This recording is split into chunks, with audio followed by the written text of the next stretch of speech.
इसीलिए याद रखना, जब कलीसिया में आते हैं ना तो एक ऐसा खुशी होनी चाहिए, एक ऐसा आनंद होना चाहिए, एक ऐसा कुछ पाने के लिए एक जज्बा होना चाहिए। जैसे मान लीजिए कि कुछ आपको अच्छा चीज बट रहा है कहीं और आप खुशी होकर जाते हो कि मेरा लकी नंबर से है ना, इसके नंबर में टीवी आ गया, किसी के नंबर में फ्रिज आ गया, किसी को है ना वॉशिंग मशीन आ गया, किसी को मोबाइल आ गया, है ना, किसी को बाइक आ गया, किसी को घर आ गया, है ना। आप पता है कितना खुशी खुशी आते हैं और मस्त नंबर निकालते हैं खुशी खुशी, मेरा ये आ जाए, मेरा ये आ जाए, मेरा आ जाए, है ना।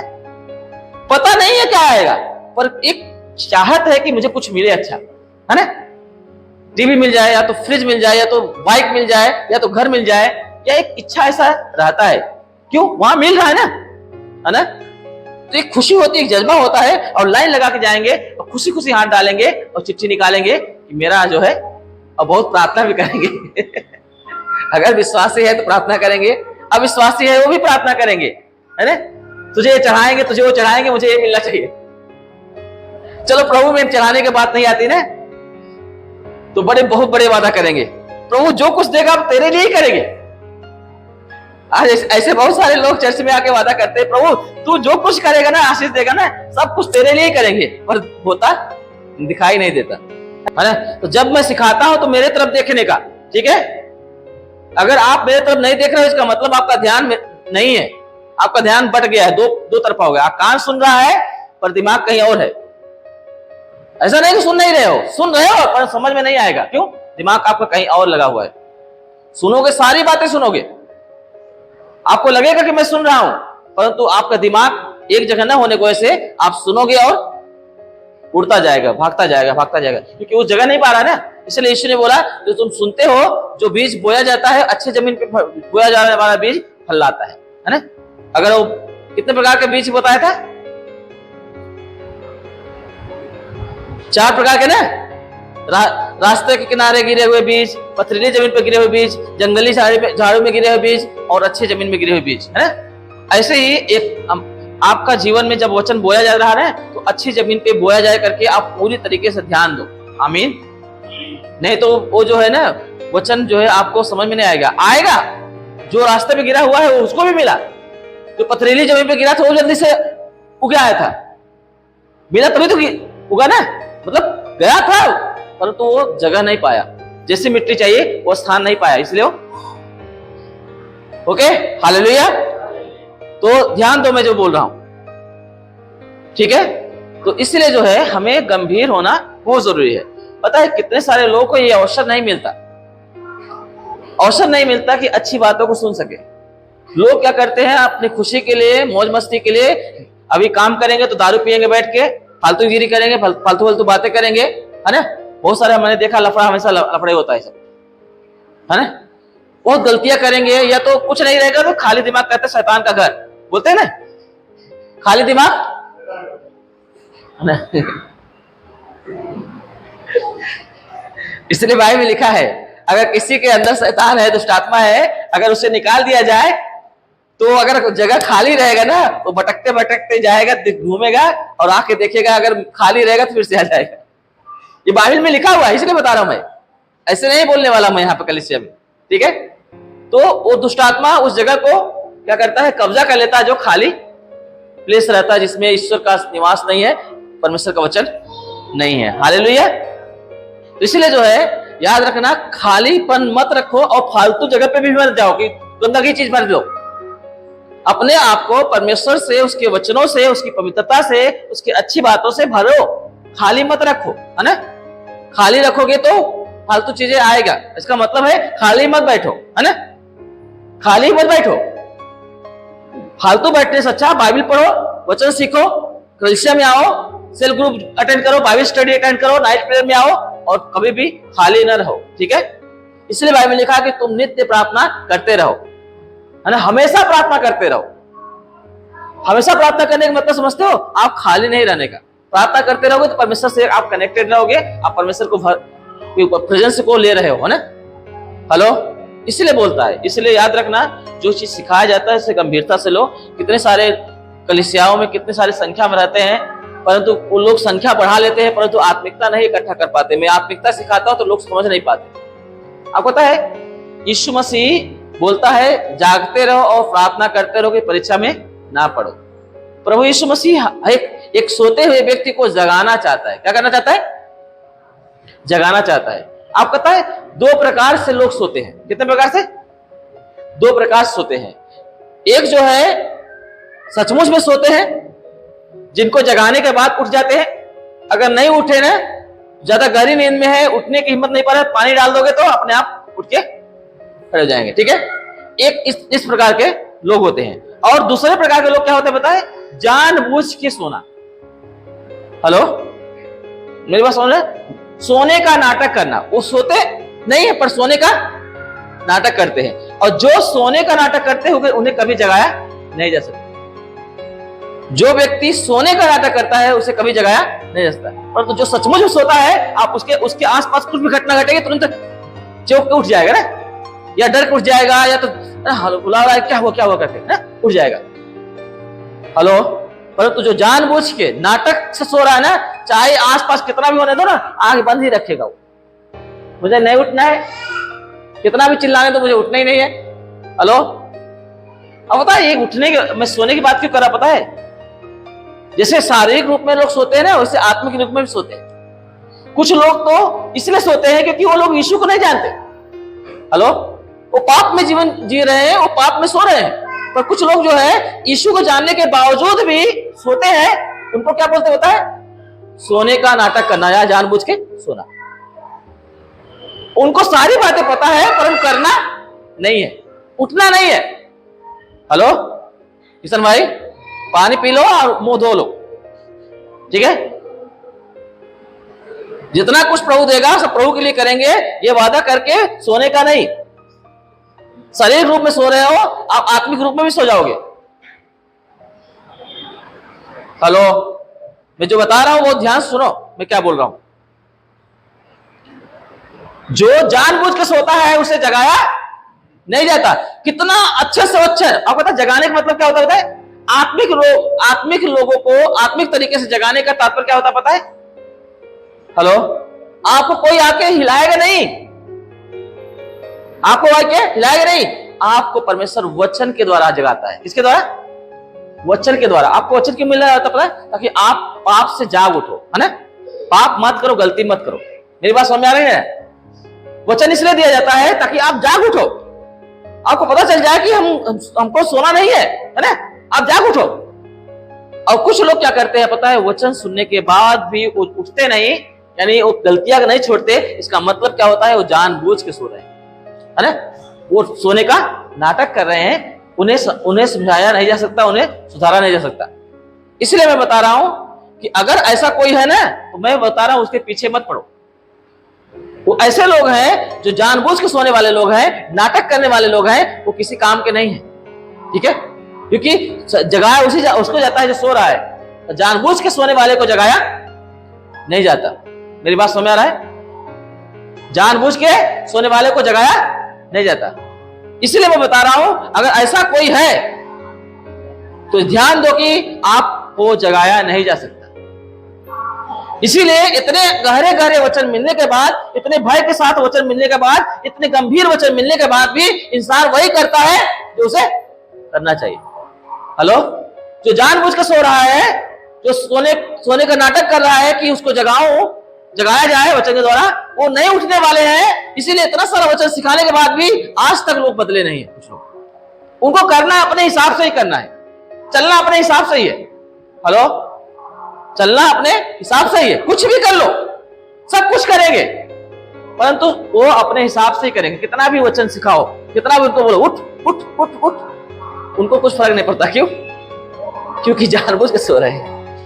और सोने वाला व्यक्ति रहेगा ना, तुरंत कुछ आहट देखेगा, इधर उधर कुछ हिलता हुआ देखेगा, कुछ कहीं से आवाज आए, पूछ जाएगा क्या हुआ, है ना? वो तुरंत उठ जाएगा। इसलिए बोलता हूं, पता है कुछ लोग जो है कुछ थोड़े थोड़े पल के लिए मसीही जीवन धारण करते हैं। कितने थोड़े थोड़े पल के लिए, कुछ क्षण के लिए मसीही जीवन धारण करते हैं, आत्मिक जीवन धारण करते हैं, परंतु हमेशा के लिए नहीं। जैसे मान लीजिए कभी वचन सिखाया जाए, प्रार्थना की बात आए, तो वो लोग आत्मिक बातें करेंगे, आत्मिक जैसा करेंगे, उस समय आत्मिक बन जाएंगे। परंतु जैसे उस जगह से, ऐसी संगति से बाहर जाएंगे, फिर अपनी मनमानी करने लगेंगे। वो लोग जो है थोड़े थोड़े समय के लिए मसीही है, ठीक है। और ऐसे व्यक्ति पूर्ण जो है रूप से शैतान से जीत नहीं सकते। जो शैतान अधूरा नहीं है, वो नाटक नहीं करता है। हेलो, शैतान नाटक नहीं करेगा।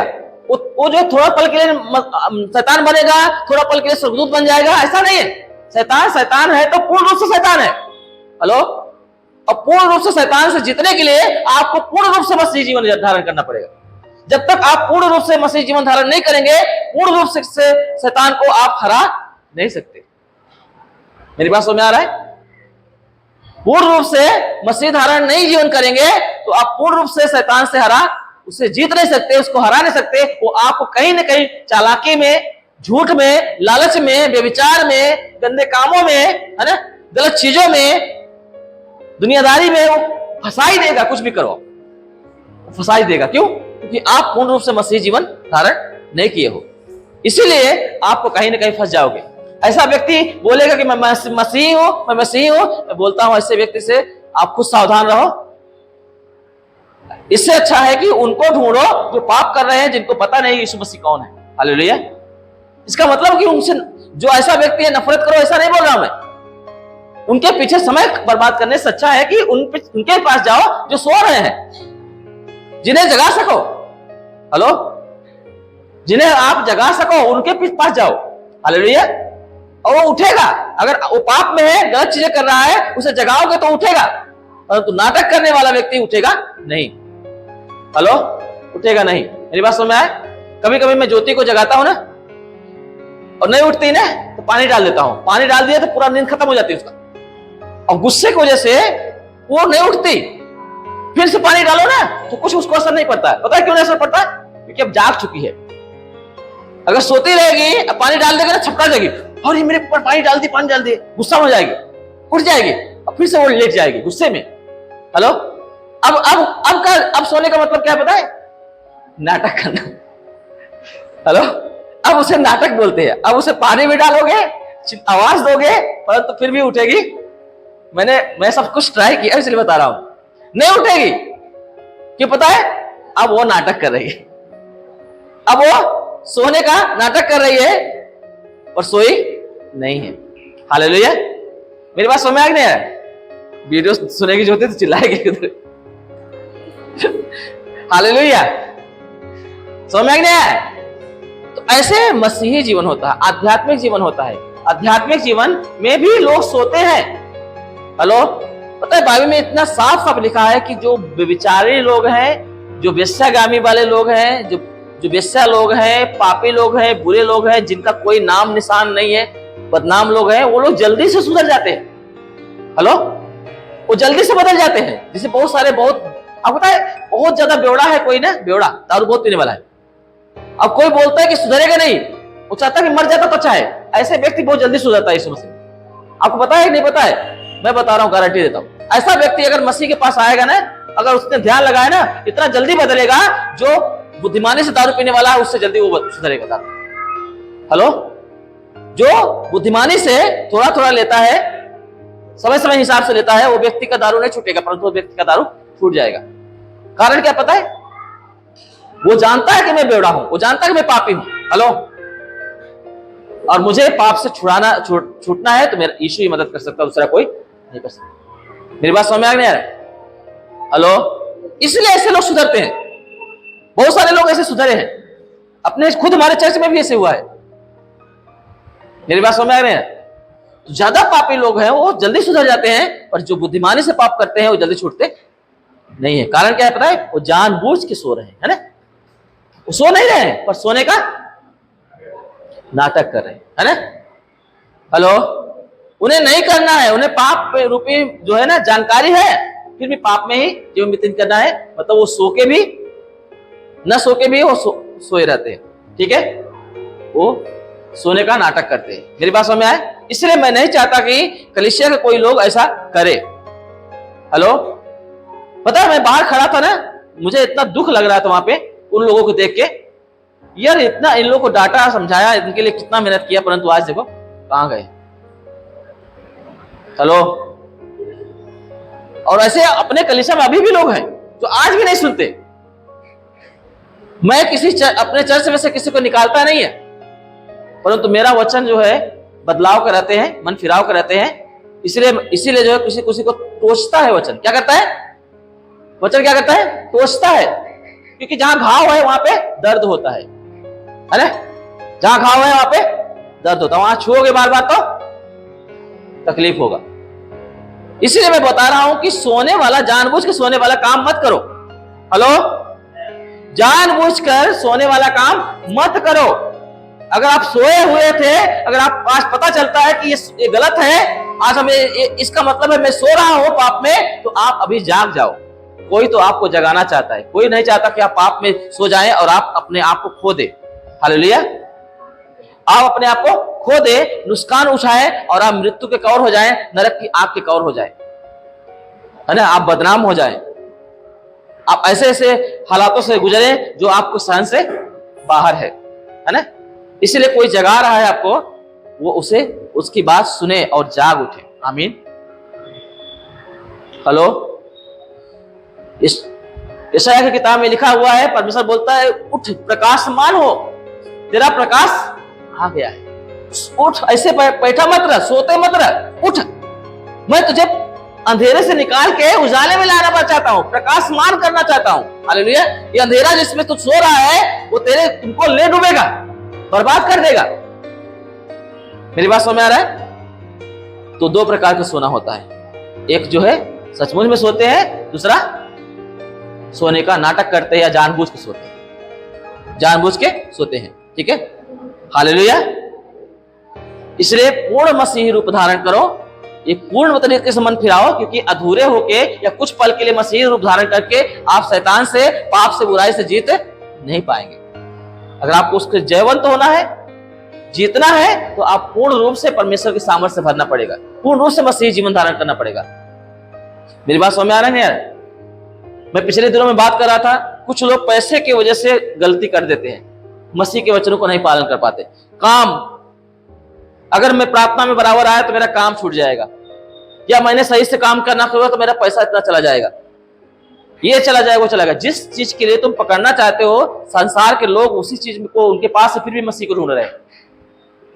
इतने पैसे वाले हैं कि पैसा करोड़ों अरबों रुपए, खरबों रुपए उनके अकाउंट में रखा हुआ है, कहां खर्चा करें उनको समझ में नहीं आ रहा है। ऐसे ऐसे लोग जो है तड़प रहे हैं, बीमारी से तड़प रहे हैं, डायबिटीज से तड़प रहे हैं, कब मर जाए मालूम नहीं। हेलो, कब उनके साथ क्या हो जाए मालूम नहीं। वो लोग क्या कर रहे हैं पता है? यीशु मसीह को ढूंढ रहे हैं। कोई तो आए हमें इससे निकाले। आमीन। रियली मैं फैक्ट बोल रहा हूं, ऐसे बहुत सारे लोग हैं, और वही चीज हम लोग क्या कर रहे हैं, वो चीज पाने के लिए हम गलती कर रहे हैं। वो पैसे, धन को, कामयाबी को हासिल करने के लिए, कुछ बड़ा बन के दिखाने के लिए हम लोग क्या कर रहे हैं? गलतियां कर रहे हैं, पीछे भाग रहे हैं, प्रभु मसीह से दूर हो रहे हैं। और वो लोग को मिलने वाला जो उनके पास है, वो लोग मसीह के पास आ रहे हैं, और जिन आज हमारे पास नहीं, हम मसीह को छोड़ के उनकी तरफ बढ़ रहे हैं, उस परिस्थिति की तरफ बढ़ रहे हैं। ये मसीही जीवन नहीं है, ये सुरक्षा वाला जीवन नहीं है, ये जागने वाला जीवन नहीं है, ये सोने वाला जीवन है। कौन सा है? सोने, जानबूझ के सोने वाला जीवन है। हेलो, जानबूझ के सोने वाला जीवन है। मेरी बात समझ में आ रहा है नहीं यार? हेलो, है ना? ये जानबूझ के सोने वाला जीवन है। ये जीवन मसीह का जीवन नहीं है। ये जीवन देने के लिए यीशु मसीह नहीं आया इस दुनिया में। आप पता है, बाइबल में लिखा है कि बिना लहू बहाए पापों की क्षमा नहीं है। इब्रानी किताब में 9:27 में लिखा है कि बिना लहू बहाए पापों की क्षमा नहीं है। आप पता है, इसीलिए यीशु मसीह को लहू बहाना पड़ा। हालेलुया। यीशु मसीह को लहू बहाना पड़ा। इफिसियों की किताब 1:7 में लिखा हुआ है कि अगर आपका छुटकारा अगर होगा कहीं ना, तो केवल यीशु मसीह के लहू के द्वारा होगा, है ना? मसीह यीशु के लहू में हमारा छुटकारा है, उसमें लिखा है बार। और ये हमारे कामों की वजह से नहीं है, लिखा है ये परमेश्वर का अनुग्रह है। क्या है? अनुग्रह है। मतलब हम उसे पाने के लायक नहीं थे, उसने हम पर अनुग्रह किया, हम पर दया किया और अपने लहू को हमारे लिए बहा दिया। मेरी बात समझ में आ रहा है? बिना लहू बहाए पाप की क्षमा नहीं है। कितने लोग जानते हो कि अगर सांप काट ले तो डॉक्टर दवा देते हैं, इंजेक्शन लगाते हैं। आपको पता है वो दवा बनता कैसे है? सांप के काटने से जो डॉक्टर सुई लगाता है, इंजेक्शन लगाता है, वो इंजेक्शन का दवा बनता कैसे है पता आपको? मैं बताता हूं। आपको दूर जाने के नहीं जी, ये बॉम्बे जाओ, ये क्या बोलते हैं, क्या बोलते हैं वहां पे, सीएसटी नहीं, जीटीबी नगर है ना, ये चूना भट्टी के आसपास, वहां पे उधर आसपास कहीं एक जगह है जहां पे एक बहुत ही फ्रेश जो है तंदुरुस्त घोड़ों को ले जाना पड़ता है। घोड़े और घोड़ों को जो है डॉक्टर क्या करते पता है, तंदुरुस्त घोड़े को शरीर से ब्लड निकालते हैं, हेलो, और इतना निकालते हैं जब तक वो पूरी तरीके से लस्ट न हो जाए, सिर्फ जिंदा रहता है चलने फिरने के लिए, बाकी उसकी ताकतें खत्म हो जाती है, तब तक उसका खून निकालते हैं। और उस खून से क्या करते हैं, सांप काटने के जहर के लिए उसमें से जो है वो दवा बनाते हैं इसको खून से। मेरी बात समझ आ रहा है? सांप के जहर को मारने के लिए कोई तो खून बहा रहा है, कोई तो खून दे रहा है। आप पता है कौन दे रहा है? घोड़े के खून के अंदर ऐसी वो शक्ति पाई जाती है कि वो क्या करती है, सांप के जहर को खत्म करती है। हेलो, अगर नहीं पता है तो आप इंटरनेट पे, यूट्यूब में क्या बोलते हैं, गूगल में आप टाइप करो, सारा चस्ता खुल जाएगा। ठीक है, बाद में करना, अभी नहीं, ठीक है? क्योंकि जो मैं सिखाता हूं आप उसको चेक करना। जो मैं यहाँ पे सिखाता हूं, आप कोई भी गलत चीजें नहीं मिलेगा आपको, क्योंकि यहाँ पे पवित्र आत्मा के द्वारा सिखाया जाता है, पूरा फर्क के सिखाया जाता है। मेरी बात समझ आ रही है?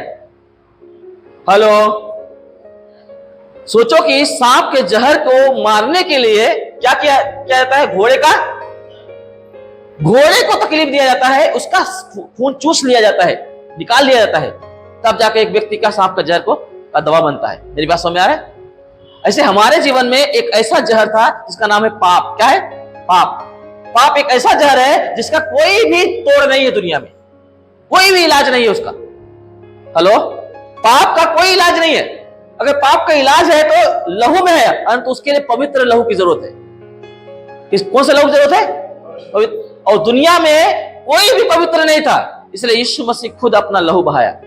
हेलो, खुद क्या किया? लहू बहाया। आपको पता है यीशु मसीह के बारे में लिखा हुआ है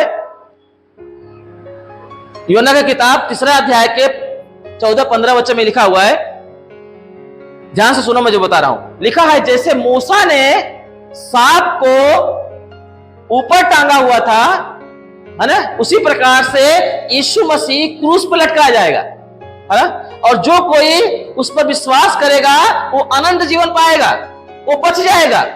ऐसा लिखा हुआ है उसमें। आपको पता है ये मूसा ने सांप को ऊपर पे क्यों टांगा था?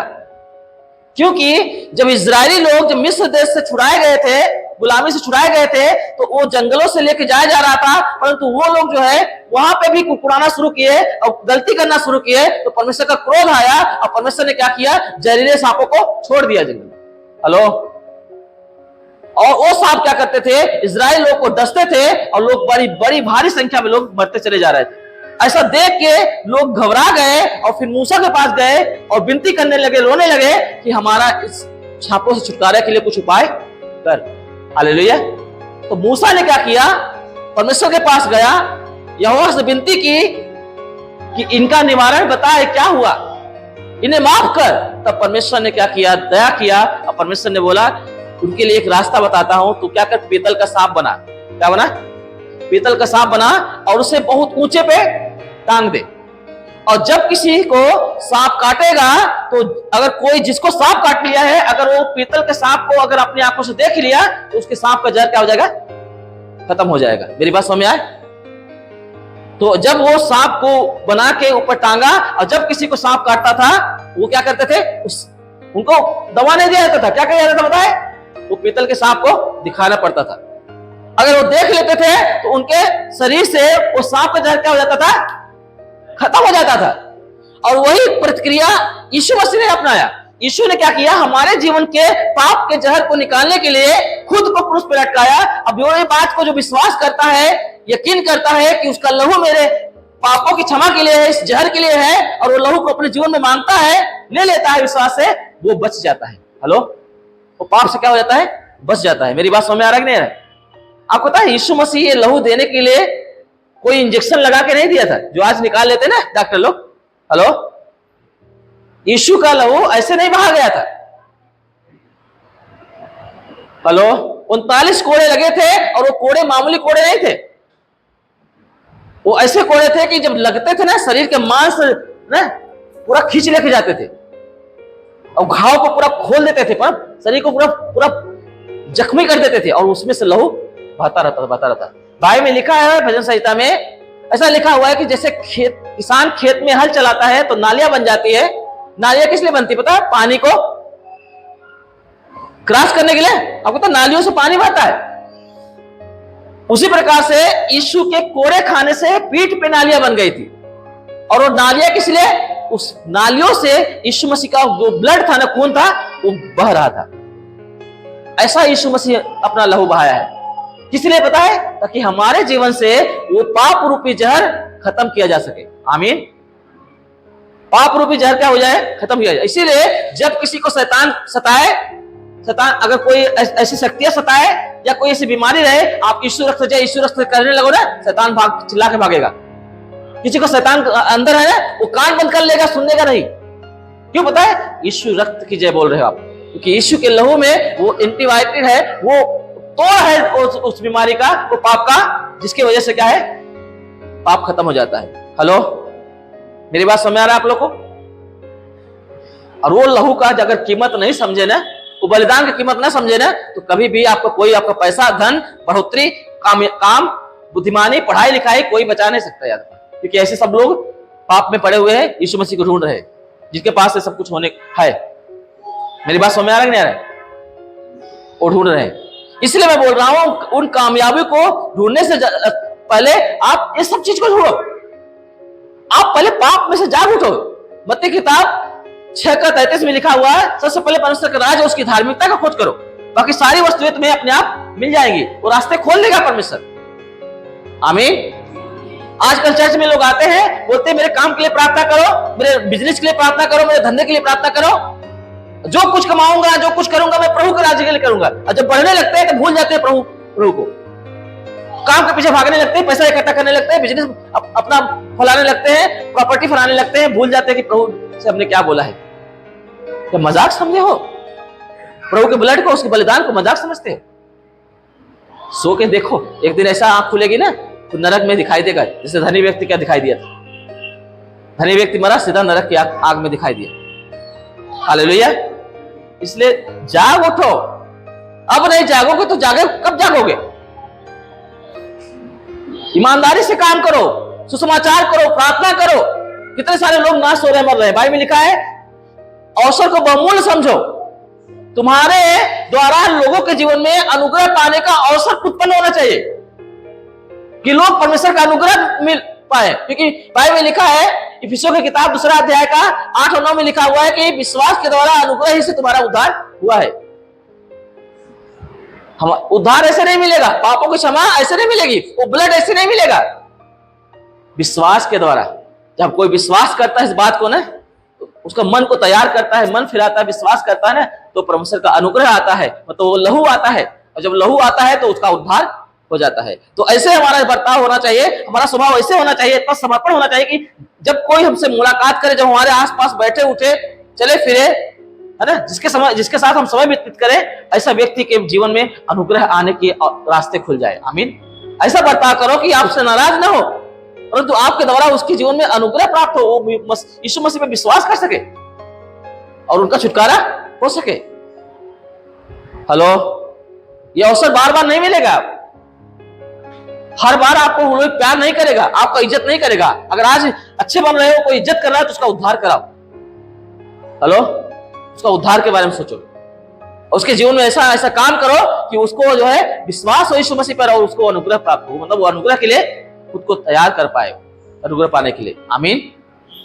वो यीशु मसीह का अनुग्रह पाने के लिए खुद को तैयार कर पाए, ऐसा जीवन जियो। मेरी बात समझ में आ रहा है? इसलिए यीशु के लहू के द्वारा छुटकारा है। छुटकारा मतलब उसको बोलते हैं रिडेम्पशन। रिडेम्पशन बोलेगा तो ऐसा छुटकारे का मतलब होता है, रिडेम्पशन का मतलब होता है कि तुम जो छुटकारा तुमको मिल रहा है उसको ऐसे नहीं मिला है, उसके बदले में दाम दिया गया है, कीमत चुकाया गया है। हेलो, उसके बदले में कीमत चुकाया गया है, और वो कीमत हम आप नहीं चुकाए हैं, वो कीमत कौन चुकाया है? यीशु मसीह ने चुकाया है। आमीन। जब इस बात को समझ जाते हैं ना, आप कितना खतरनाक से खतरनाक बीमारी होने दो, कितना खतरनाक से दुष्टात्मा होने दो, कितना खतरनाक पाप होने दो, या कोई भी परिस्थितियां होने दो, जैसे आप इस बात को समझ गए ना और यीशु के ब्लड को अपने जीवन में ले लिए ना, उसको रिस्पेक्ट किए, याद रखना आप पूर्ण रूप से मसीह जीवन धारण कर लेते हो। आपके जीवन के जो वो पाप का डंक था ना, जो सांप ने डंक मारा था ना, वो डंक क्या करता है पता है? उसका जहर खत्म कर देता है वो। आमीन। वो डंक खत्म हो जाता है। इसलिए सो मत, जागते रहो। क्या करो? सोने वाले ज्यादा बोलते जागते। हालेलुया। सो मत, जागते रहो। ये वाला जागना की बात नहीं कर रहा हूं, मैं आध्यात्मिक बात कर रहा हूं। पाप में मत सोते रहो, गलती करते हुए मत सोते रहो। शरीर दुर्बल है। यीशु ने क्या बोला? आत्मा तो तैयार है परंतु शरीर दुर्बल है। पता है जब पतरस, यूहन्ना, याकूब और सब चेले सो रहे थे ना गethसेमनी बगीचे में, यीशु ने ये बात बोला था, है ना? क्या बोला? आत्मा तो तैयार है परंतु शरीर इनका दुर्बल है। हेलो। और दुर्बलता की वजह से भी फंसेंगे वो। ये भी फंसा। अगर आप शारीरिक रूप में सोते रहोगे ना तब भी फंसोगे, आध्यात्मिक रूप में सोते रहो तो पूरी तरह से फंसे हुए हो, तब तो तुम्हारा छुटकारा ही नहीं हो रहा है। हुआ है। हेलो। वो जो दान दिया गया है वो आपके जीवन में लागू नहीं होता है। अगर शारीरिक रूप में भी सोते रहोगे ना तो अनुग्रह पाने के लिए खुद को तैयार नहीं कर पाओगे। इसलिए याद रखना, ऐसे छुटकारा नहीं मिलता है। छुटकारा पाने के लिए हमें आशीष पाने के लिए, जो हम बोलते हैं ना बस चर्च में आए, बस प्रार्थना करते हैं, रू करके सब लोग चंगे हो जाए, आशीष पा जाए, ऐसा कुछ नहीं है। इसके लिए यीशु मसीह ने जान दिया है, लहू बहाया है, कीमत चुकाया है। जो हम आके सीधा हाथ रख के प्रार्थना कराते हैं, प्रार्थना करो, दर्द हो रहा है, पीड़ा हो रहा है, ठीक हो जाए ना, शैतान निकल जाए, पाप निकल जाए, मेरी आदत सुधर जाए, है ना। अब पास्टर क्या करता है? प्रार्थना करता है और आप सोचते हैं बस जादू मंत्र कर दिया या तो प्रार्थना कर दिया, ठीक हो गया, बस इतना बहुत था। आप इसको पीछे क्या है, हम क्यों हो जा रहे हैं चंगे, हम क्यों छुटकारा पा रहे हैं? इसके पीछे यीशु का बलिदान है, लहू है। हेलो। ये पास्टर नहीं है, हम लोग नहीं है, जो आप आते हो वो नहीं है। इसके पीछे क्या है? यीशु मसीह का बलिदान है, उसका लहू है। आमीन। मेरी बात समझ में आ रहा है? इसलिए ठीक हो जाते हैं। और इस बात को नहीं समझोगे तो मैं बोलता हूं ठीक होके भी कुछ मतलब नहीं है। हेलो। ठीक होके भी कुछ मतलब नहीं। इसीलिए पता है आपका जीवन में पूर्ण रूप से यीशु मसीह आना चाहिए। क्या आना चाहिए? पूर्ण रूप से यीशु मसीह आपके ऊपर आना चाहिए, अधूरा नहीं। आप जब पाप करने जाते हो तो पता होना चाहिए कि इस पाप के लिए यीशु मसीह ने जान दिया है।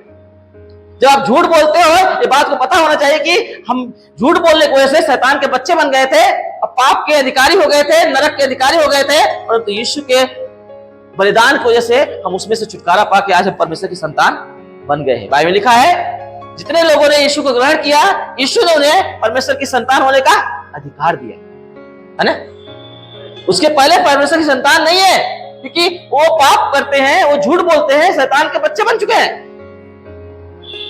हेलो। यीशु ने उसके लिए बलिदान दिया। जब आप झूठ बोलने जाते हो तो इस बात को ध्यान दो। मतलब आपको याद रहना चाहिए कि वो पुरुष की कथा, वो सामर्थ्य है, आपको याद रहना चाहिए।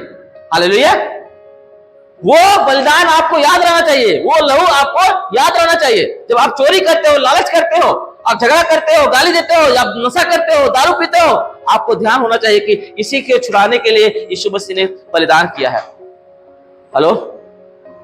इसी के लिए छुड़ाने के लिए। जब आप लालच करते हो, जब आप गलत रास्ते को अपनाते हो, जब आप व्यभिचार करते हो, जब आप चोरी करते हो, याद रखना ये सब कामों के लिए आप क्यों कर पाते हो? कहता है क्योंकि आप भूल जाते हो कि कोई तो हमारे लिए कीमत चुकाया है।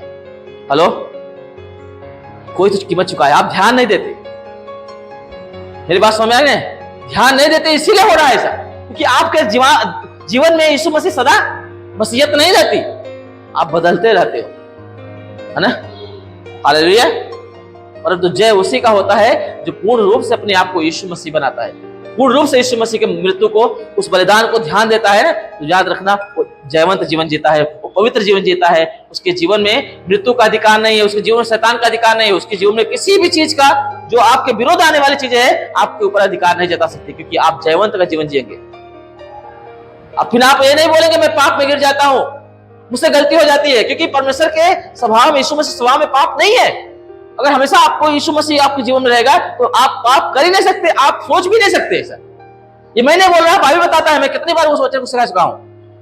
दूसरा कुरिन्थियों की किताब 4:10 में लिखा हुआ है, हम हर समय मसीह की मृत्यु को अपनी देह में लिए फिरते हैं ताकि मसीह का जीवन भी हमारी देह में प्रकट हो जाए।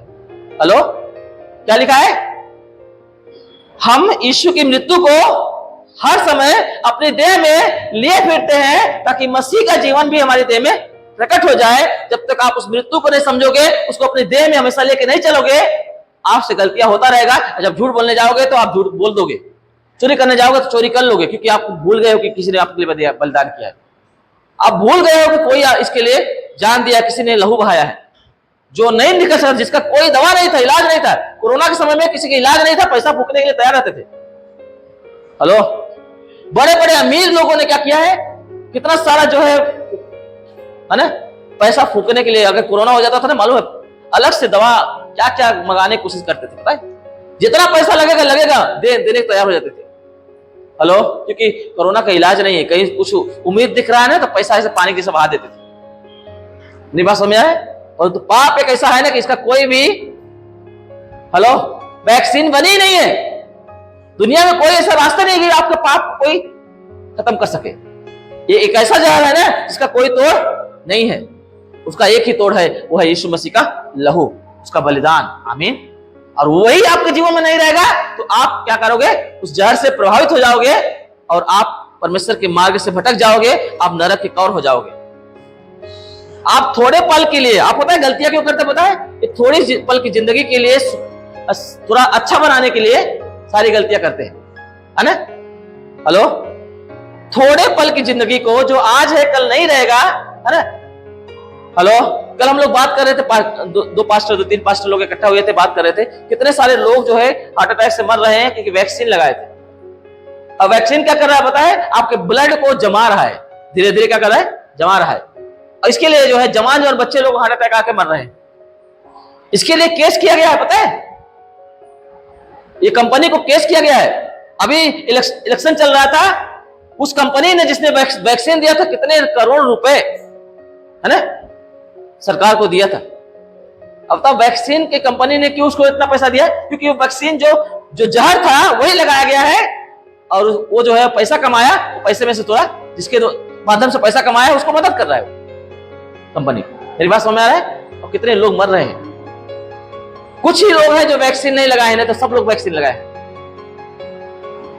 क्योंकि अनिवार्य कर दिया था ना। आप ट्रेन में नहीं जा सकते, बस में नहीं जा सकते, आप कहीं यात्रा नहीं कर सकते, मॉल में जाने के लिए बंद हो गया था। मॉल में भी जाने का ना तो आपको वैक्सीन का कार्ड दिखाना पड़ेगा, आपने लिया कि नहीं लिया है। जैसे आधार कार्ड होता है ना, पैन कार्ड होता है, प्रूफ, आईडी प्रूफ होता है ना, वैसे एक वो निकल गया था। मेरी बात समझ में आ रहा है? सब लोग डर से लगा रहे थे। हेलो, समझ में आ रहा है? नहीं आ रहा है? मैं ये सब क्यों बता रहा हूं पता है? क्योंकि मैं बता रहा हूं पाप का कोई भी इलाज नहीं है, कोई वैक्सीन नहीं है। अगर कोई आपको बोल भी रहा है ना कि चलो मैं तुम्हारा पाप क्षमा कर दूंगा, इतना मन्नत मांगोगे और ये भगवान कितना इतना सीढ़ी चढ़ोगे, इतना ये करोगे, उतना वो करोगे ना, इतना यात्रा करोगे ना, तो तुम्हारा पाप क्षमा हो जाएगा सब है और तुम पवित्र हो जाओगे, स्वर्ग मिलेगा ना, ये भूल जाओ। कोई वैक्सीन नहीं बनी हुई है। पाप की क्षमा लहू में है, और वो लहू, उसके लिए लहू बहाया गया। जैसे सांप के जहर का क्या है तोड़, क्या है? घोड़े का लहू है। हेलो, ऐसे मनुष्य के पाप के उस जहर का तोड़ क्या है? यीशु मसीह का लहू है। उसकी मृत्यु को हर समय अपने देह में लिए फिरोगे तो मसीह का जीवन प्रकट होगा, नहीं तो तुम खतरे में हो और तुमको सुरक्षा नहीं मिलेगी, और थोड़े पल की जिंदगी को अच्छा करने के लिए अनंत काल के जीवन को खो दोगे। किसको नहीं पता है अनंत काल का जीवन? अब हिंदू धर्म में जाओगे तो मोक्ष मोक्ष मोक्ष करके सारे धर्मों में बताते हैं कि ऐसा ऐसा करो तुमको मोक्ष मिलेगा, है ना? कुछ लोग बोलते हैं माँ बाप के पैरों में जन्नत है, बोलते ना, बात कर रहे हैं ना जन्नत की, मोक्ष की बात करेंगे ना, करें हर जगह मोक्ष की बात करते हैं, परंतु किसी द्वारा मोक्ष नहीं, क्योंकि मोक्ष पाने के लिए पाप दूर होना चाहिए। वो जहर ही नहीं निकलेगा तो मोक्ष कैसे मिलेगा? हेलो, और एक ही रास्ता है और वो यीशु का लहू, और वो भी तुम मिला हुआ है तो उसको आप समझ नहीं पा रहे, है ना? सुरक्षा नहीं रहेगा। थोड़े पल के जिंदगी को ठीक करने के लिए अनंत काल की जिंदगी मत बर्बाद करो, है ना। क्या करेगा जो आप जिसके लिए झूठ बोल रहे हो, चोरी कर रहे हो, व्यभिचार कर रहे हो, थोड़ा पल के लिए तो आनंद है ना। कल किसने देखा है, कल पता नहीं वो आनंद कब खत्म हो जाए वो भी नहीं पता तुमको। और अनंत काल का आनंद जो जीवन देने के लिए प्रभु ने वादा किया है, गारंटी के साथ वादा किया है, उसको मिस कर रहे हो, मत मिस करो। हेलो, मत करो, सुसमाचार करो, प्रार्थना करो, आमीन। पवित्र बनो, मेरी बात समझ में है, पवित्र बनो, गलत चीजों से बाहर निकलो और सही से जीवन जियो, दिखावटी जीवन नहीं, ठीक है, सही जीवन जियो। रोमियो की किताब में 13 का 14 में लिखा हुआ है, मसीह यीशु को पहन लो।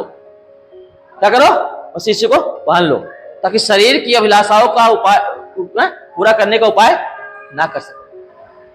हालेलुया।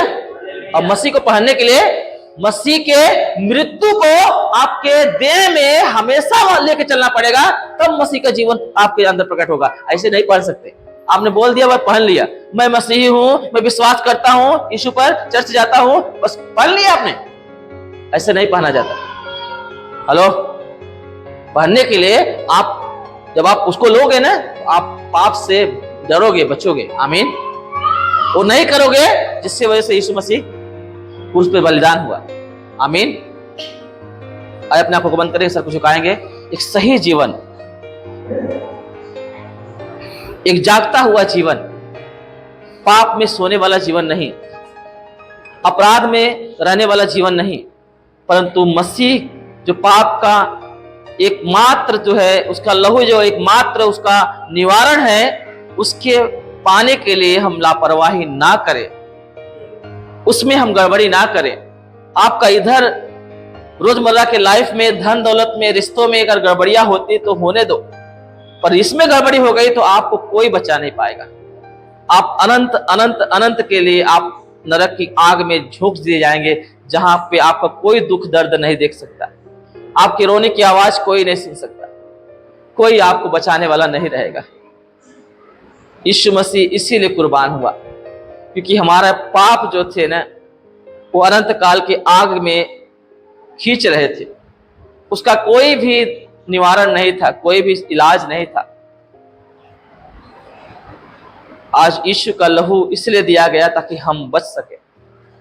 उसका बलिदान क्रूस पे इसलिए किया गया, उसको कुर्बान किया गया, क्रूस पे चढ़ाया गया, ताकि हमारे गुनाह माफ हो, हम बच जाएं, हम पाप रूपी जीवन ना व्यतीत करें, हम धर्मी बने, हम पवित्र बने, हम यीशु को पहन के चले, हमारे जीवन में यीशु दिखे, ताकि हम जयवंत का जीवन जिए। क्योंकि यीशु को पहनने वाला, यीशु को अपने जीवन में धारण करने वाला, यीशु के जीवन को प्रकट रूप में अपने जीवन में पाने वाला, वो पाप के रास्ते में नहीं जा सकता। क्योंकि यीशु मसीह के जीवन में, उसके स्वभाव में भी गलती नहीं था, पाप नहीं था, वो पवित्र मेमना था, जो हम सब के गुनाहों के, सारे जगत के पापों को उठा लेने के लिए क्रूस पे बलिदान किया गया, इस दुनिया में भेजा गया। वो चाहता है कि हम उसका आदर करें, हम उस लहू को ले ले, हम लापरवाही का जीवन ना जिए, वो अनंत काल के जीवन को ना खोए जो यीशु के लहू के द्वारा हमें मिला हुआ है। हम उन तक को भी ये बात को पहुंचाए जो आज भी नाश हो रहे हैं। किसी को सांप काट लेता है तो उसके लिए हम उसका जहर को तोड़ के लिए, उस जहर को निकालने के लिए हम दौड़ते हैं, धूपते हैं, डॉक्टर के पास जाते हैं, क्या क्या नहीं करते। और डॉक्टर जो इंजेक्शन लगाता है वो घोड़े के लहू रहता है, जो सांप के जहर को तोड़ देता है। आज हम भी प्रियो, पाप से बचना है तो एक ही उपाय है, वो यीशु का लहू, दूसरा कोई रास्ता नहीं है। उसके लिए लापरवाही ना अपनाएं, अभी भी मन फिराएं, जानबूझ के सोने के लिए अपने आप को ना सौंप दे। अगर हम पाप में गिर गए हैं तो प्रभु चाहता है उठ जाएं। आज भी यीशु मसीह जगा रहा है वचनों को देके, पवित्र आत्मा को भेज के जगा रहा है यीशु मसीह। उसे लापरवाही ना करे उसमें और जागृत हो जाए।